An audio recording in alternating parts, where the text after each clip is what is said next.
بسم الله الرحمن الرحيم حامدا ومصليا أما بعد فأعوذ بالله من الشيطان الرجيم بسم الله الرحمن الرحيم وأما الذين سعدوا فأما الذين شقوا ففي النار ويل للمطففين الذين إذا اكتالوا على الناس يستوفون صدق الله العظيم. نظر سوئے دنیا قدم سوئے مرقد، نظر سوئے دنیا قدم سوئے مرقد، کدھر دیکھتا ہے کہاں جا رہا ہے. گرامی قدر حضرات اور برادران اسلام اور معزز سامعین کرام، ماشاءاللہ ابھی ہمارے سامنے مولانا محمد آصف صاحب مظاہری استاد جامعہ ناصر العلوم پانڈولی بڑی مفید اور اہم ترین نصائح سے نواز رہے.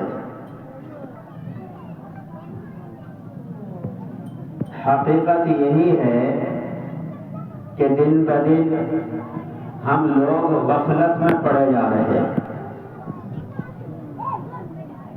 گویا کہ آج مسلمان غفلت کا شکار ہو رہا. دین سے وہ محبت، وہ مودت جو ہمارے اکابرین کو تھی، ہمارے بڑوں کو تھی، حضرات صحابہ کرام رضوان اللہ تعالی علیہم اجمعین کو تھی، وہ آج 0/0 نظر آتی. دوستو، ضرورت ہے اس بات کی کہ ہم دین متین قرآن مجید سے وہی لگاؤ پیدا کریں جو حضرات صحابہ کرام رضوان اللہ تعالی علیہم اجمعین کو تھا. تب تو ہمیں گویا کہ یہاں دنیا میں جینے کا حق ہے اور اپنے اکابرین اور بڑوں کا گویا کہ ہم ادب کرنے والے ہوں گے، ان کا نام لینے والے ہوں گے، ان کی دعائیں ہمارے ساتھ ہوں گی. تو ضرورت ہے اس بات کی کہ ہم لوگ اپنا ماحول بدلیں، اپنے آپ کو دیندار بنائیں، دین والے بنائیں. دیندار اور دین والوں ہی میں فائدہ ہے. اللہ تبارک و تعالیٰ کی رحمتیں، عنایتیں دراصل دینداروں ہی کے ساتھ ہوتی. اور یوں سمجھو کہ آج دنیا میں جو یہ اتنی فراوانی ہے، رزق کی فراوانی ہے، مال کی فراوانی ہے، عیش و عشرت کی فراوانی ہے، یہ سب ہمارے بڑوں ہی کی دین ہے. وہ اس طرف لگے، دین کی طرف آئے، اللہ نے اپنے رحمتوں کا نزول فرمایا اور دن بدن ترقیات ہو رہی ہیں. مادی ترقیات بے انتہا ہیں. دنیا کے عیش و عشرت اور آرام کی چیزیں بہت زیادہ ہیں. جو ہمارے بڑے ہیں ان سے پوچھو پہلے کیا حالتیں تھی، پینے کو پانی بھی میسر نہیں آتا تھا. آج جگہ جگہ پر گھر گھر میں ٹیوب ویل لگے ہیں، نل لگے ہیں، ساری سہولیات موجود ہیں. تو یہ اسی قرآن کی برکت ہے، بڑوں کی برکت ہے، بڑوں کے دین کی برکت ہے، ان کے ایمان کی برکت ہے. اس لیے دوستو ضرورت ہے اس بات کی کہ ہم اپنے بڑوں کے نقش قدم پر چلیں. انشاءاللہ العزیز ہماری زندگی میں کامیابیاں ملیں گی، ہماری زندگی میں راحتیں ملیں گی. اللہ تبارک و تعالیٰ کی عنایتیں میسر آئیں گی اگر ہم دیندار بننے کی کوشش کریں گے.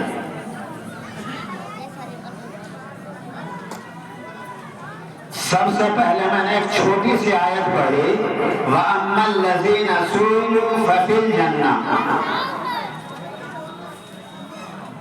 وہ لوگ جو نیک بخت ہیں وہ جنت میں جائیں گے، اور وہ لوگ جو بدبخت ہیں جہنم میں جائیں گے۔ اب نیک بخت اور بدبخت ہر آدمی جانتا ہے، سب جانتے ہیں خیر کیا ہے شر کیا ہے، اچھائی کس چیز میں ہے برائی کس چیز میں ہے، نیکی کسے کہتے ہیں اور برائی کسے کہتے ہیں، سب کو معلوم ہے، چھوٹے چھوٹے بچے بھی جانتے ہیں آج تک۔ تو صاف فیصلہ ہو گیا، قرآن نے فیصلہ کر دیا کہ جو لوگ یہ چاہتے ہیں کہ ہم جنت میں جائیں تو انہیں سعادت مند بننا پڑے گا، انہیں نیک بخت بننا پڑے گا۔ اور یہ بھی سبھی حضرات چاہتے ہیں، چھوٹے بھی جوان بھی بڑے بھی بوڑھے بھی سب چاہتے ہیں، مسلم غیر مسلم سب چاہتے ہیں کہ ہم جنت میں جائیں، ہمارا آخری ٹھکانہ جنت ہو۔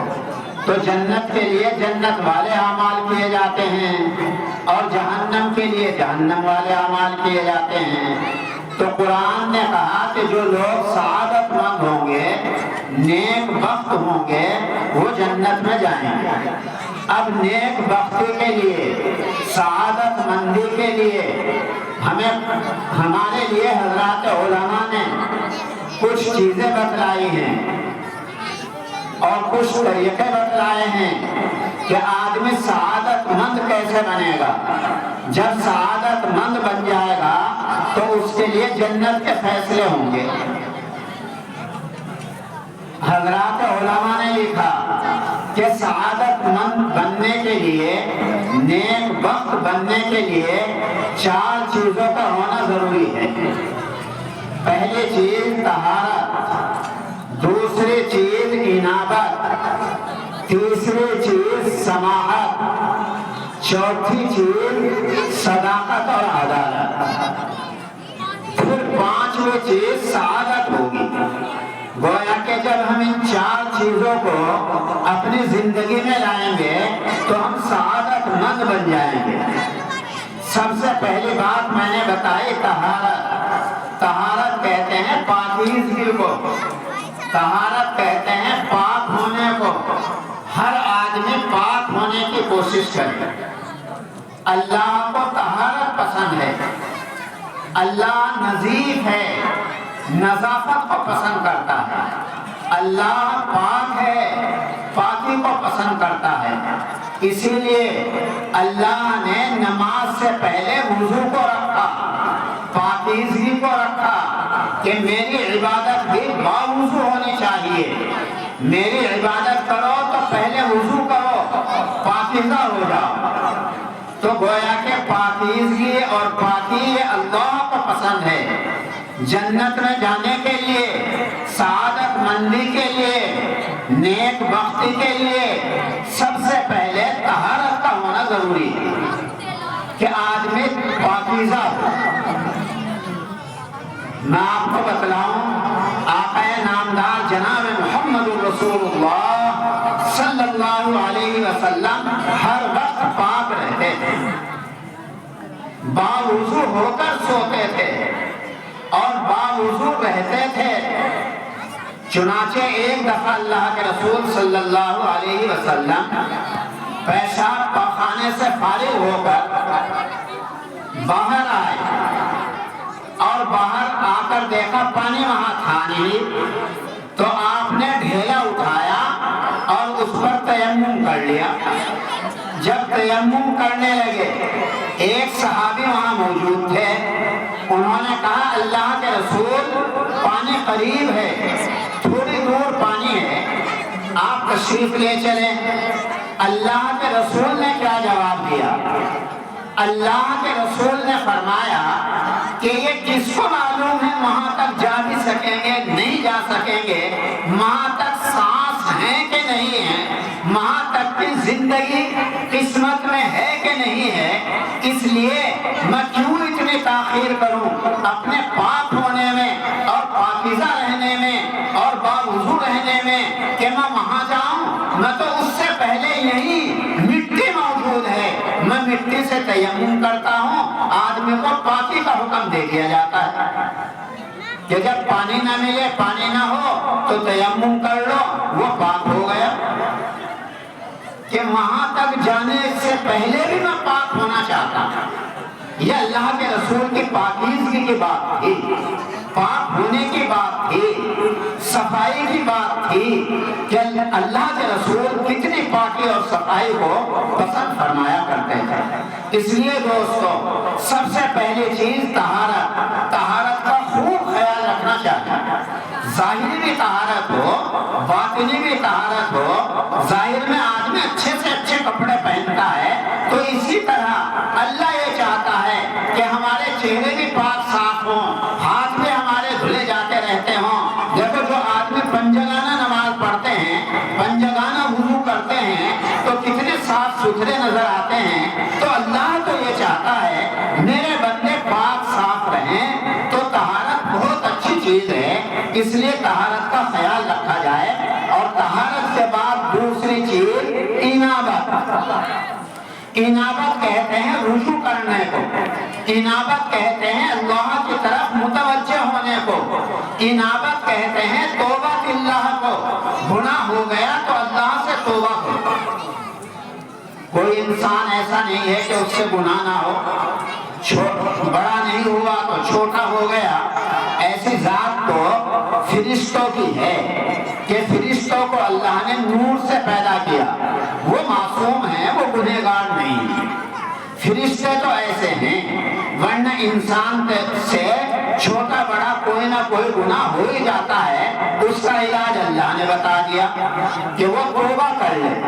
توبہ کرنے والوں کو اللہ بہت پسند کرتا ہے، توبہ کرنے والوں کی توبہ قبول کر لیتا ہے، بلکہ توبہ کرنے والوں سے محبت کرتا ہے کہ میرا اصلی بندہ یہ ہے، گناہ اس نے کر لیا تھا، فوراً میری طرف رجوع کیا، میرے سے اسے محبت ہے، تو اللہ اس سے محبت فرماتے ہیں۔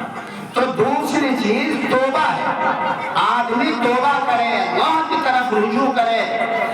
اور تیسری چیز سماحت۔ سماحت کہتے ہیں سخاوت کو، سماحت کہتے ہیں خیرات کرنے کو، سماحت کہتے ہیں اچھے اخلاق پیدا کرنے کو۔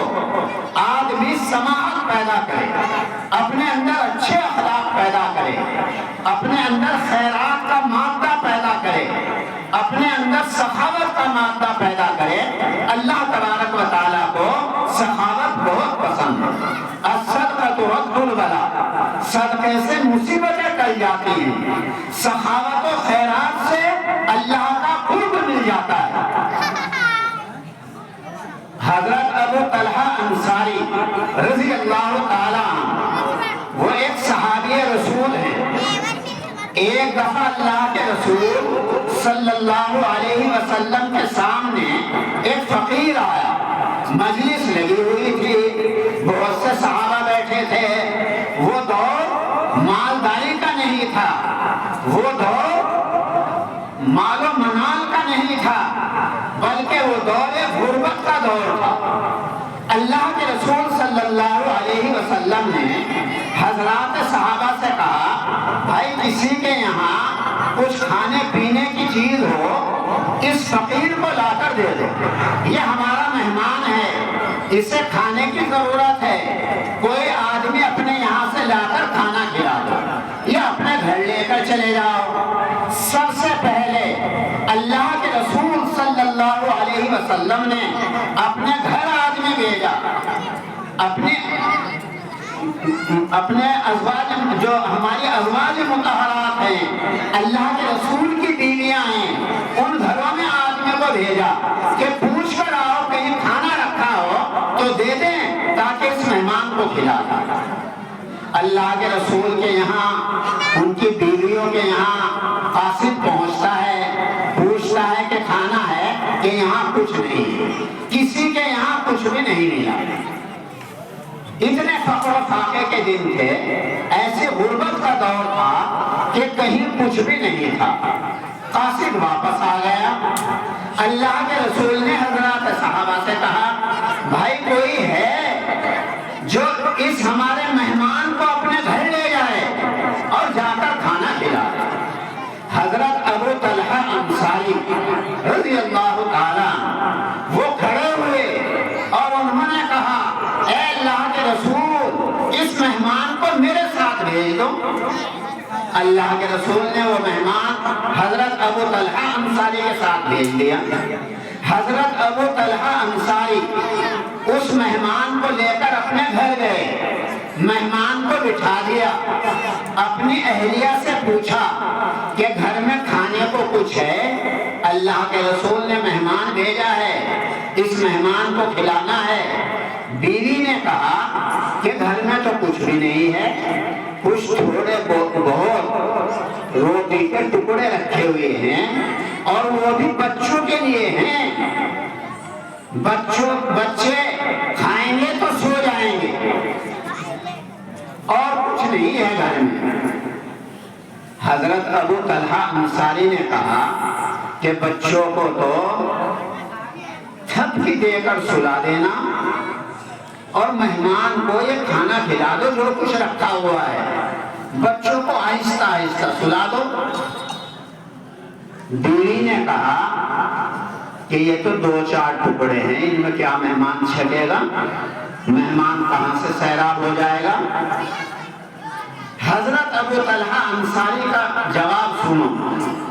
حضرت ابو طلحہ انصاری نے یہ کہا اپنی بیوی سے کہ دیکھو مہمان آتا ہے، مہمان کا استقبال ہوتا ہے، مہمان کے ساتھ بیٹھ کر کھایا بھی جاتا ہے، مہمان کے ساتھ کھانے میں بیٹھنا بھی چاہیے۔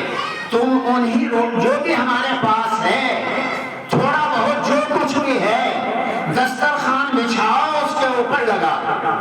میں مہمان کو بلاتا ہوں۔ رات کا وقت تھا، چراغ جل رہا تھا۔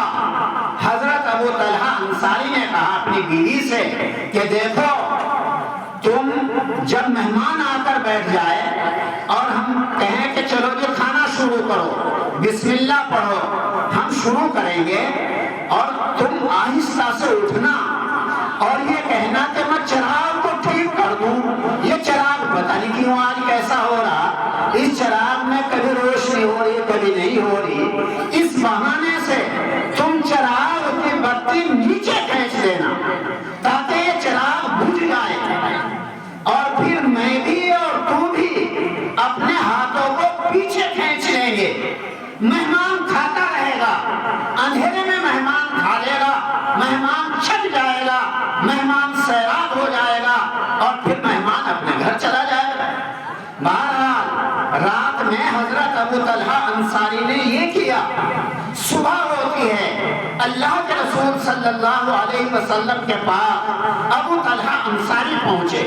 اللہ کے رسول نے کہا کہو بھائی ابو طلحہ انصاری کیا رہا، رات آپ کے یہاں مہمان تھا اور رات تو اللہ نے بتا دیا، اپنے نبی کو سارا ماجرا بتا دیا کہ ابو طلحہ انصاری نے رات ایسا ایسا کیا ہے، مہمان کو کھانا کھلایا ہے اور چراغ کی بتی بجھا نیچے کر دی گئی، چراغ بجھ گیا اور پھر مہمان کھاتا رہا اور میاں اور بیوی دونوں نے ہاتھ سکیڑ لیے، دونوں نے ہاتھ اٹھا لیے۔ جب یہ کام کیا تو حضرت نبی کریم پیغمبر جلیل علی نبینا علیہ السلام حضرت ابو طلحہ انصاری سے کہہ رہے ہیں کہ رات تمہارے اس عمل کے اوپر اللہ کو ہنسی آ گئی، اللہ ہنس پڑے۔ دیکھو اللہ کسی کے کام پر ہنس جائے تو اس کا کام کتنا مبارک ہوگا کہ رات جو تم نے یہ عمل کیا ہے، مہمان کو کھانا کھلایا، مہمان کو ترجیح دی اپنے اوپر، اپنے بچوں کے اوپر، مہمان کو بڑا سمجھا اور مہمان کو کھانا کھلا دیا، مہمان کے ساتھ سماحت کا معاملہ کیا، مہمان کے ساتھ خیرات کا معاملہ کیا، اللہ کو یہ عمل بہت پسند آیا، اللہ کو ہنسی آ گئی۔ تو دوستو اسے کہتے ہیں سماحت، خیرات کرنا، اخلاق سے پیش آنا، محبت سے پیش آنا، اسے سماحت کہتے ہیں۔ تو پہلی چیز کیا تھی؟ طہارت، کہ طہارت آدمی کے اندر ہو۔ دوسری چیز انابت، یعنی رجوع کرنا، اللہ کی طرف متوجہ ہونا۔ تیسری چیز سماحت، سخاوت۔ چوتھی چیز ہے صداقت اور عدالت۔ آدمی کے اندر صداقت ہو، عدالت ہو، انصاف کا معاملہ ہو، سچائی کا معاملہ ہو، تو اللہ تبارک و تعالیٰ کی مدد آتی ہے، اللہ کی نصرت آتی ہے۔ اللہ صداقت کو پسند کرتا ہے۔ جب یہ چار چیزیں ہو جائیں گی تو پھر سعادت ملے گی، سعادت ملے گی تو جنت ملے گی۔ تو چوتھی چیز آپ کو بتلائی جا رہی ہے صداقت اور عدالت۔ آدمی اپنے اندر صداقت پیدا کرے، سچائی پیدا کرے، عدالت و انصاف کا معاملہ کرے، عدالت کا وصف اپنے اندر پیدا کرے۔ صداقت کے بارے میں آپ کو بتلاؤں کہ جو آدمی سچا ہوگا اللہ کی مدد اس کے ساتھ آئے۔ ایسا نہیں ہے کہ آدمی سچا ہو اور اللہ کی مدد نہ آئے۔ آدمی کے اندر صداقت ہو، عدالت ہو اور اللہ کی طرف سے اس کی مدد نہ ہو، ایسا نہیں ہو سکتا۔ اسی لیے قرآن نے کہا یا ایھا الذین آمنوا کونوا قوامین بالقسط شہداء للہ۔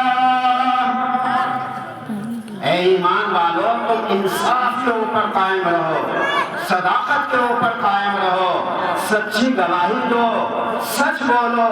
وہ تمہاری گواہی اپنے نفس کے خلاف پڑے، والدین کے خلاف پڑ جائے، مگر سچائی کو مت چھوڑو، سچی گواہی دو۔ والدین کا ادب اپنی جگہ رہے گا، ادب ملحوظ رکھا جائے، ادب اپنی جگہ ہے، لیکن اگر کہیں گواہی دینی پڑ جائے تو سچی گواہی دو، عدالت کے ساتھ دو، انصاف کے ساتھ دو، سچائی کے ساتھ دو۔ تو پتہ یہ چلا کہ سچائی بہت بڑی چیز ہے۔ الصدق ینجی والکذب یہلک۔ سچائی نجات دلاتی ہے اور کذب آدمی کو ہلاک کر دیتا ہے۔ صداقت کی بات، سچائی کی بات، سچائی دوستو ایسی ہو جیسے صدیق اکبر کے اندر۔ صدیق اسی کو کہتے ہیں جو کبھی جھوٹ نہ بولا۔ ایک دفعہ ایک صحابیہ اللہ کے رسول کے پاس آئی اور اللہ کے رسول سے آ کر کہا کہ اے اللہ کے رسول، میرا بیٹا مالک ابن ثنا وہ تیاریاں کر رہا ہے، ورزش کر رہا ہے کہ میں نبی کو قتل کروں گا۔ دیکھو صحابیات کے اندر کیا سچائیاں تھیں۔ یہ صحابیہ عورت اللہ کے رسول کے پاس آ رہی ہے، اپنے بیٹے کی شکایت لے کر آ رہی ہے۔ کوئی کرتا ہے بھلا بیٹے کی شکایت؟ مگر یہ صحابیہ اللہ کے رسول کے پاس آئی اور آ کر کہا اے اللہ کے رسول، میرا بیٹا مالک ابن سنان ورزش کر رہا ہے، تلواریں چلا رہا ہے اور نشانے بنا رہا ہے کہ میں نبی کو جا کر قتل کروں گا۔ اے اللہ کے رسول، آپ میرے بیٹے کے لیے دعا کر دیجئے، اللہ میرے بیٹے کو ہدایت دے دے۔ کتنا ناپاک ارادہ ہے اس کا، وہ آپ ہی کو قتل کرنا چاہتا ہے۔ اللہ کے رسول نے دعا فرمائی، دعا کر کے اللہ کے نبی ہٹے ہی تھے، تھوڑی ہی دیر کے بعد مالک ابن سنان آ گئے۔ انہوں نے آ کر کہا اے اللہ کے رسول، مجھے کلمہ پڑھا دو۔ اللہ کے رسول کی دعا قبول ہو گئی، اس بچے کو، اس جوان کو، اس مالک ابن سنان کو کلمہ پڑھا دیا، یہ مسلمان ہو گئے۔ اب اگلے دن جہاد کے لیے اللہ کے رسول جا رہے ہیں، حضرات صحابہ جا رہے ہیں۔ اس جوان نے کہا، اس نو مسلم نے کہا کہ میں بھی آپ کے ساتھ چلوں گا۔ اللہ کے رسول نے اجازت دے دی، چلو بھائی۔ بہرحال یہ جوان بھی جا رہا ہے اور دوسرے صحابہ بھی جا رہے ہیں۔ جب جہاد سے واپس آئے، جب واپس آیا کرتے تھے مجاہدین، تو مدینہ المنورہ کے باہر دروازوں پر، باہر گلیوں پر عورتیں جا کر کھڑی ہو جایا کرتی تھی، عورتیں استقبال کیا کرتی تھی۔ ان میں کوئی باپ آ رہا ہے، کوئی بیٹا آ رہا ہے، کوئی شوہر آ رہا ہے، کوئی خالہ زاد بھائی آ رہا ہے، اس لیے ساری عورتیں جا کر استقبال کرتی کہ ہمارے جوان گئے تھے جہاد میں، وہ واپس آ رہے ہیں۔ یہ عورت جس کا وہ لڑکا نو مسلم مالک ابن سنان جو علی اسلام لایا تھا، یہ بھی جا کر کھڑی ہوئی، میں بھی اپنے بیٹے کا استقبال کروں گی۔ وہ تو ابھی نوجوان ہے، نیا نیا مسلمان ہوا ہے اور جہاد میں گیا ہے، وہ آ رہا ہوگا، میں اس کا استقبال کروں گی۔ یہ عورت بھی کھڑی ہوئی ہے، اللہ کے رسول تشریف لا رہے ہیں، کارواں آ رہا ہے، مجاہدین آ رہے ہیں، یہ عورت کھڑی ہے، یہ دیکھ رہی ہے میرا لڑکا مالک ابن سنان نظر نہیں آ رہا۔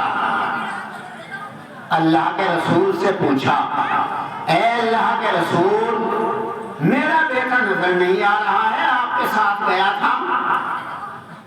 اللہ کے رسول نے فرمایا کہ پیچھے ابو بکر صدیق رضی اللہ تعالی عنہ آ رہے ہیں، ان سے پوچھنا۔ یہ عورت کھڑی، قافلہ گزر رہا، مجاہدین آ رہے ہیں، دوسرے آدمی سے پوچھ لیا کہ میرا لڑکا مالک ابن سنان بھی نظر آ رہا ہے، کہیں آپ نے کہاں گیا؟ تو دوسرے صحابی سے پوچھا، انہوں نے کہا کہ ابھی اللہ کے رسول گئے ہیں، ان سے نہیں پوچھا، کہ ہاں ان سے پوچھا تھا، وہ تو یہ فرما کر گئے ہیں کہ پیچھے ابو بکر صدیق آ رہے ہیں، ان سے معلوم کرنا۔ اس صحابی نے کہا کہ ہاں پیچھے آ رہے ہیں حضرت ابو بکر صدیق رضی اللہ تعالیٰ، ان سے معلوم کرنا۔ یہ عورت کھڑی ہوئی ہے، یہ صحابیہ کھڑی ہے، اس انتظار میں ہے میرا بیٹا کب آئے گا، میں اپنے بیٹے کو بوسہ دوں گی، اپنے بیٹے کو پیار کروں گی، اپنے بیٹے کا اعزاز کروں گی، اپنے بیٹے کا استقبال کروں گی۔ یہ کھڑی حضرت ابو بکر صدیق رضی اللہ تعالیٰ عنہ آ گئے۔ اس صحابیہ عورت نے حضرت ابو بکر صدیق سے کہا کہ میرا بیٹا کہاں ہے؟ حضرت ابو بکر صدیق بھانپ گئے۔ حضرت ابو بکر صدیق کو پتا تھا کہ مالک ابن سنان شہید ہو گئے، سب کو پتا تھا، اللہ کے رسول کو معلوم تھا مالک ابن سنان شہید ہو گئے، مگر اللہ کے رسول بھی خاموشی سے گزر گئے اور یہ کہہ دیا کہ پیچھے ابو بکر صدیق آ رہے ہیں، ان سے پوچھ لینا۔ اب حضرت ابو بکر صدیق رضی اللہ تعالیٰ عنہ تشریف لائے۔ اس عورت نے کہا، اے ابو بکر صدیق، میرے بیٹے کا کیا ہوا؟ میرا بیٹا نظر نہیں آ رہا ہے۔ اب حضرت ابو بکر صدیق سوچتے ہیں کیا جواب دوں، کیا کہوں؟ اگر میں نے یہ کہہ دیا وہ تو مر گئے، یہ اس سے پہلے یہ مر جائے گی، اس لیے کہ اس عورت کی حالت ایسی ہو رہی ہے، یہ مضطرب ہے، بے قرار ہے، بے چین ہے، اپنے بیٹے کے انتظار میں اور بیٹے کے استقبال میں۔ حضرت ابو بکر صدیق رضی اللہ تعالیٰ عنہ نے فرمایا کہ ابھی اللہ کے رسول آگے تشریف لے گئے ہیں، انہوں نے کیا کہا؟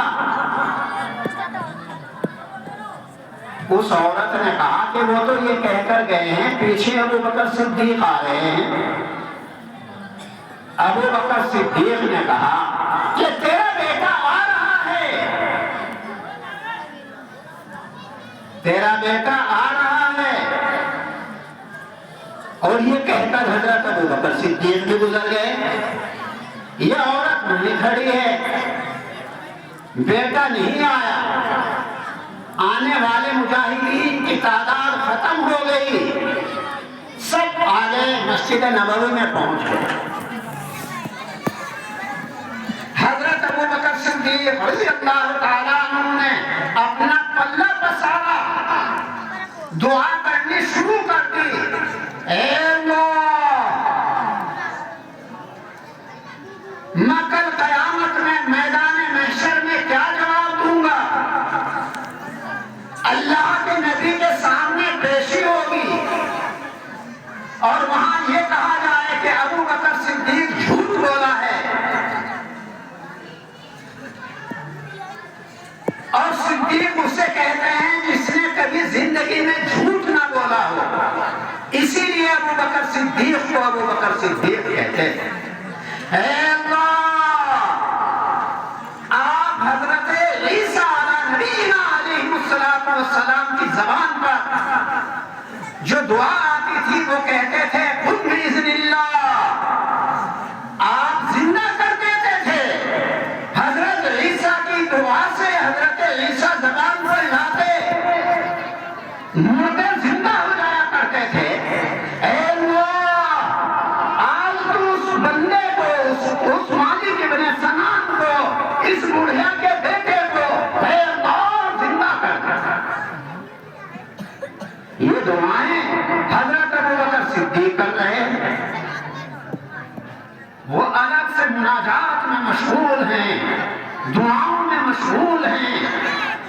تھوڑی دیر کے بعد دیکھتے ہیں وہ بڑھیا کھڑی ہے، اس کا لڑکا چلا آ رہا ہے. مالک ابن سنان جو مر چکا تھا، شہید ہو چکا تھا، وہ چلا آ رہا ہے.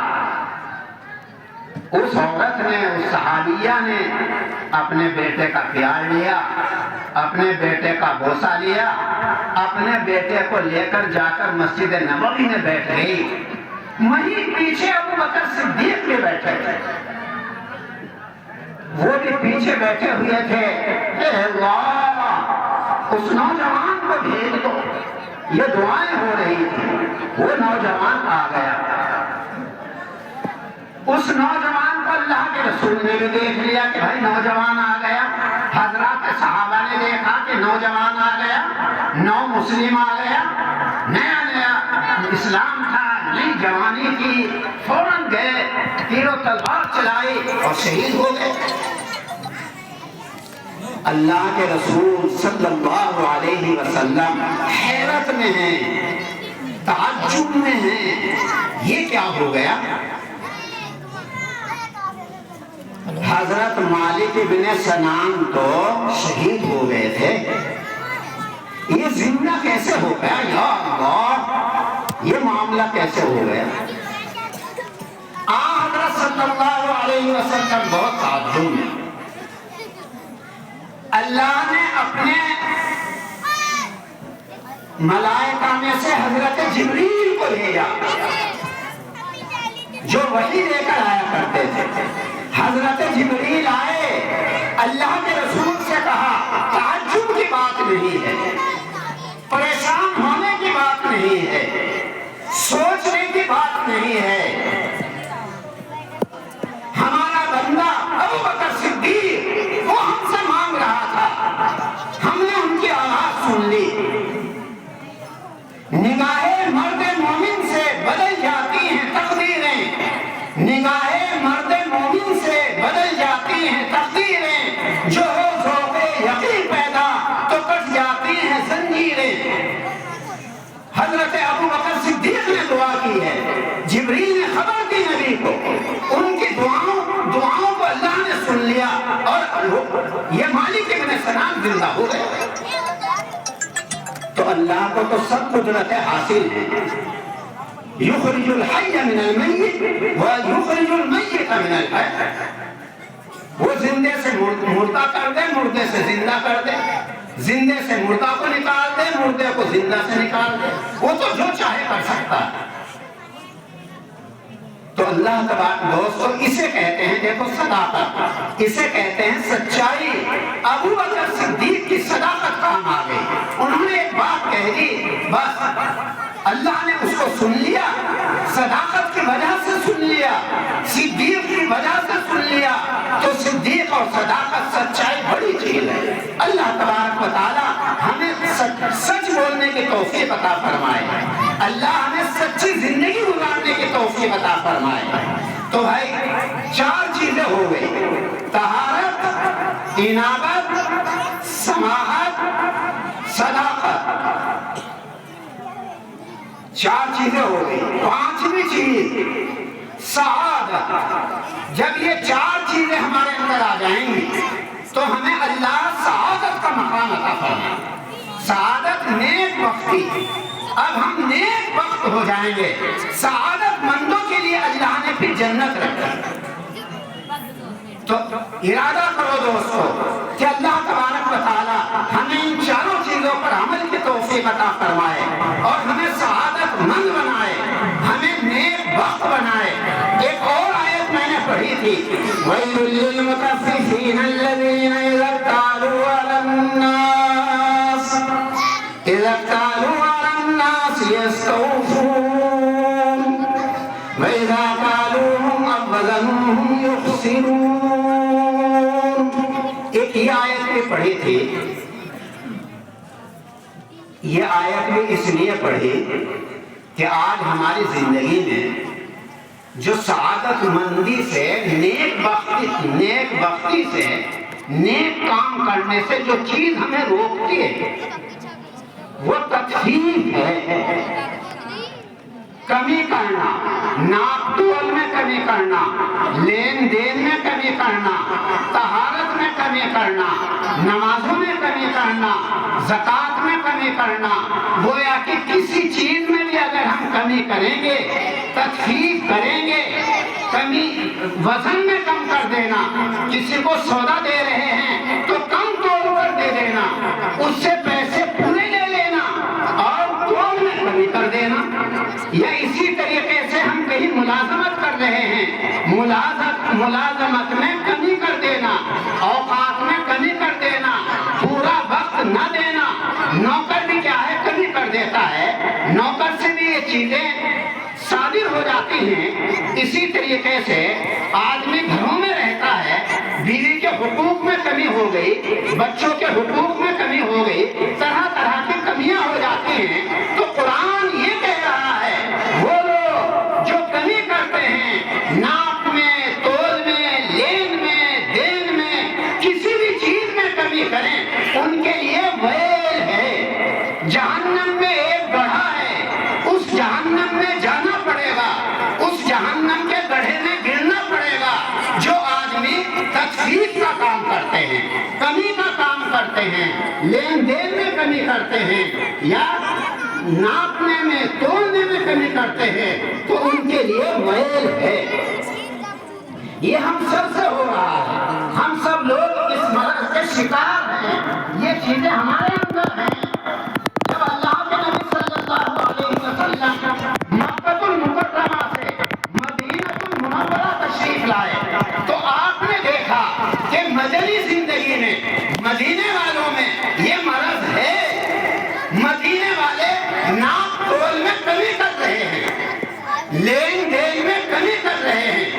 اللہ کے رسول نے یہ دیکھا، اللہ کے رسول دعا کرنے لگے، اے اللہ یہ مرض تو بہت ہے یہاں مدینے والوں میں، مدینے کے مسلمانوں میں یہ مرض ہے کہ وہ ناپ تول میں کمی کرتے ہیں۔ اللہ نے آیت نازل فرمائی، وَيْلٌ لِّلْمُطَفِّفِينَ الَّذِينَ إِذَا اكْتَالُوا عَلَى النَّاسِ يَسْتَوْفُونَ،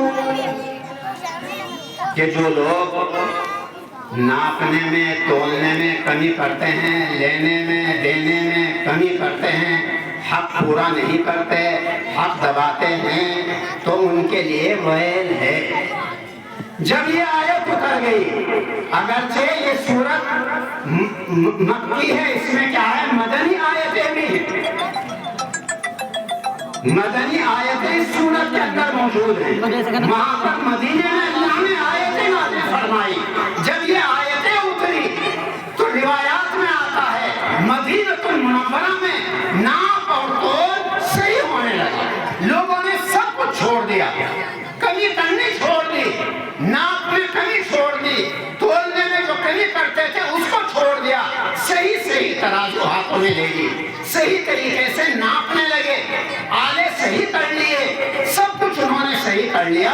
اللہ کی مدد آئی، اللہ کی نصرت آئی، مدینے میں سارے آدمی پاکیزہ ہو گئے۔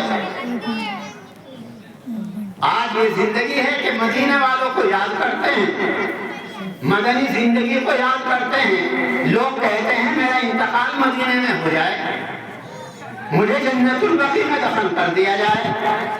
تو کیا ہوا؟ ان لوگوں نے عمل کیا، قرآن کی آیت پر عمل کیا تو اللہ نے ان کو نواز دیا۔